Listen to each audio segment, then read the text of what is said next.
আউযুবিল্লাহি মিনাশ শাইতানিৰ ৰাজিম বিসমিল্লাহিৰ ৰহমানিৰ ৰহিম সাল্লাল্লাহু আলা মুহাম্মদ সাল্লাল্লাহু আলাইহি ওয়াসাল্লাম। আল্লাহ নবী দুজাহানৰ বাদশাহ সৰকাৰে দো আলম সাল্লাল্লাহু আলাইহি ওয়াসাল্লামে যেতিয়া নিজৰ সাহাবাসকলক কিবা মাসলা মাসাইল হক কোৰাণৰ আয়াত হক কিবা বুজায়, তেতিয়াহ'লে যেতিয়া সাহাবাসকলে বুজি নাপাইছিল কিবা কথা, তেতিয়া সাহাবাসকলে কৈছিল ৰাইনা ইয়া ৰাসূলুল্লাহ। ৰাইনা শব্দ অৰ্থটো হৈ গ'ল ইয়া ৰাসূলুল্লাহ ইয়া হাবিবাল্লাহ, আকৌ এবাৰ কওক, যেটো আমি ইংলিছত কওঁ পাৰ্ডন। এতিয়া এই শব্দটোৰ আঁৰত লুকাই কিছুমান মুনাফিক আছিলে।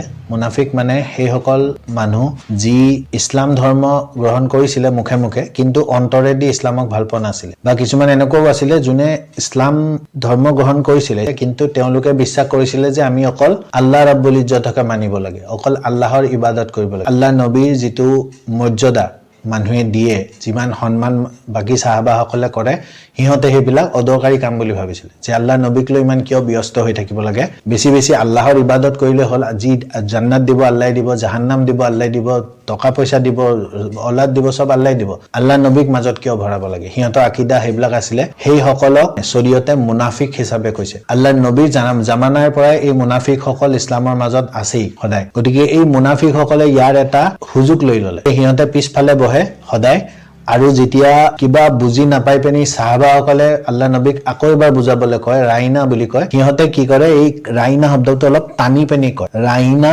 ইয়া ৰাসূলুল্লাহ, এনেকে টানি পেনি কয়। এতিয়া এই ৰাইনাটো যেতিয়া টানি পেনি কয়, তাৰ অৰ্থটো হৈ গ'ল এই মোৰ ভেড়া ৰখীয়া বুলি কয়। এদিন আল্লাহ নবীৰ এজন খাস সাহাবী আহি দেৰি হ'ল, যেতিয়া আহি পিছফালে বহিলে, তেওঁ এই কথাটো লক্ষ্য কৰিলে যে এই মানুহকেইজনে যোনে লাষ্টত বহে, এই মানুহকেইজনে যেতিয়া ৰাইনা বুলি কয়, সিহঁতে অলপ ঠাট্টা সুৰত ৰাইনাটো কয়। কোনো সাহাবী আল্লাহ নবীৰ বেয়াদবি কেতিয়াও সহ্য কৰিব পৰা নাছিল। আল্লাহ নবীক কোনোবাই যদি অলপ মানুহ বেয়াদবি কৰে, লগে লগে সিহঁতৰ গাৰ নোম থিয় হৈ যায়। সেই সাহাবীজন লগে লগে থিয় হৈ গ'ল। থিয় হৈ পিনি ডাঙৰ সুৰত ক'ব ধৰিলে, ইয়া ৰাসূলুল্লাহ ইয়া হাবিবাল্লাহ, এই কেইজনৰ মই এতিয়া ডিঙি উৰুৱাই দিম। মোৰ হাতত তৰোৱাল নাই, নহ'লেতো মই এতিয়ালৈকে সিহঁতৰ ডিঙি উৰুৱাই দিলোহেঁতেন। আল্লাহ নবীয়ে ক'লে কি হ'ল, যে সিহঁতে আপোনাৰ নামৰ বেয়াদবি কৰিছে। তেতিয়া বাকী কেইজনে ক'লে নাই নাই নাই, আমিতো কৰা, বাকী যেনেকে বেলেগ বিলাকে ৰাইনা বুলি কৈছে, আমিও তেনেকে ৰাইনা বুলিয়ে কৈছো, আমিতো বেয়াদবি কৰা নাই। কিন্তু সেই সাহাবীজনে ক'লে যে ইয়া ৰাসূলুল্লাহ ইয়া হাবিবাল্লাহ, সিহঁতে বাকী কেইজনে যেতিয়া ৰাইনা বুলি কয়, সিহঁতে টানি পেনি ৰাইনা বুলি কয়, মানে সিহঁতে আপোনাক ঠাট্টা মাৰিছে। কিন্তু সেই মুনাফিক কেইজনে মানি লোৱা নাই। তেনেকুৱাতে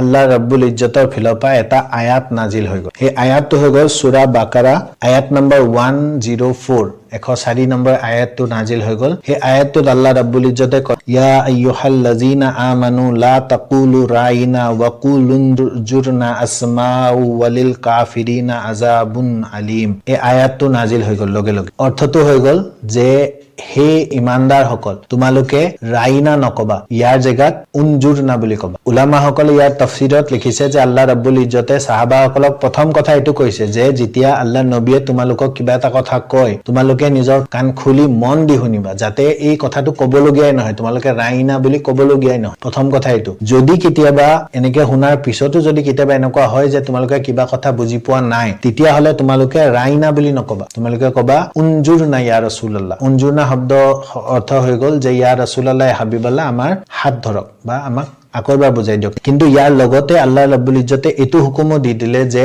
আল্লাহ ৰাব্বুল ইজ্জতে কাফিৰৰ কাৰণে বহুত সখ্ত আজাব ৰেডি কৰি ৰাখিছে। ইয়া আল্লাহ, হ'ব আমি ৰাইনা নকওঁ, আমি উনজুৰনা বুলিয়ে কম। ইয়াততো কাফিৰৰ কোনো কথা নাই, ইয়াত কাফিৰৰ আজাবৰ কথা কিয় উল্লেখ কৰা হৈ গ'ল। তেতিয়া ইয়াৰ তাফসীৰত উলামাসকলে লিখিছে যে আল্লাহ ৰাব্বুল ইজ্জতে এইটো বুজাই দিলে যে আজিৰ পিছৰ পৰা যদি কোনোবাই উনজুৰনা বুলি নকৈ ৰাইনা বুলি কোৱা, তেতিয়াহ'লে তোমালোক কাফিৰ হৈ যাব। ইয়াৰ পৰা উলামাসকলে উলিয়ালে যে আল্লাহ নবীৰ শানত কোনো খোলা শব্দ ব্যৱহাৰ কৰা জায়েজ নহয়। খোলা শব্দৰ অৰ্থ হৈ গ'ল যে এটা এনেকুৱা শব্দ যাৰ এটা অৰ্থটো আছে ভাল, কিন্তু তাৰ এটা শব্দৰে বহুত বহুত অৰ্থ থাকে, তাৰ এটাও অৰ্থ যদি এনেকুৱা আছে যিটো বেয়া অৰ্থ বুজায়, তেনেকুৱা শব্দ আল্লাহ নবীৰ শানত কোনো ব্যৱহাৰ কৰিব নোৱাৰিব।